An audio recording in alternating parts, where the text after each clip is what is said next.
민주당 이재명 후보의 기괴한 말과 행동은 어제 오늘만의 일은 아니지만 갈수록 태산입니다. 급기야는 음주운전 경력자보다 초보 운전자가 더 위험하다는 궤변을 늘어놓았습니다. 누구나 처음에는 초보 운전자지만 그렇다고 누구나 음주운전을 하지는 않습니다. 초보 운전은 범죄가 아닙니다. 그러나 음주운전은 엄연한 범죄입니다. 음주운전도 내가 하면 될 것 아니라고 하는 인식은 뼛속까지 내로남불 DNA를 승계한 민주당 후보답다는 생각이 듭니다. 이런 위험한 인식으로 국가를 운영한다면 5년 내내 비틀대다가 큰 사고를 낼 것이 자명해 보입니다. 대한민국의 운전대를 결코 음주운전자에게 맡길 수는 없습니다.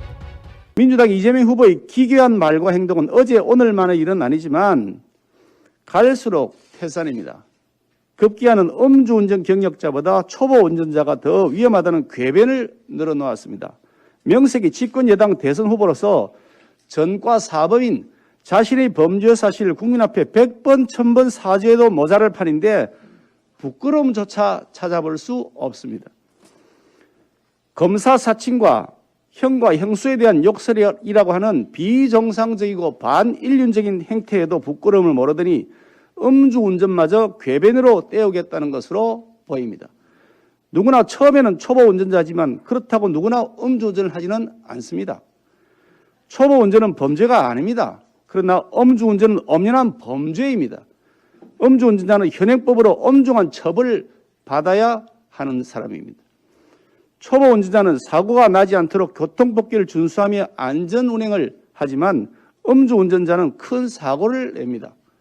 대통령 되겠다는 분이 현행법을 무시하는 발언을 서슴지 않고 있는데 이분이 국민들에게 법을 준수하라고 말할 수 있는지 자체가 의문입니다. 음주운전도 내가 하면 될 것 아니라고 하는 인식은 뼛속까지 내로남불 DNA를 승계한 민주당 후보답다는 생각이 듭니다. 2018년 9월 25일 만취 음주운전 차량에 20대 무고한 대학생이 사고를 당해 뇌사에 빠졌고 같은 해 11월 끝내 세상을 떠났습니다.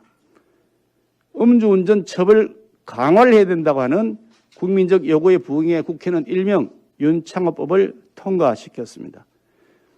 이 후보는 이 윤창호법을 알고 있기는 한 겁니까?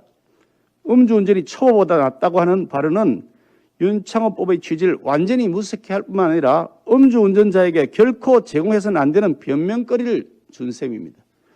이런 위험한 인식으로 국가를 운영한다면 대한민국은 5년 내내 비틀대다가 큰 사고를 낼 것이 자명해 보입니다.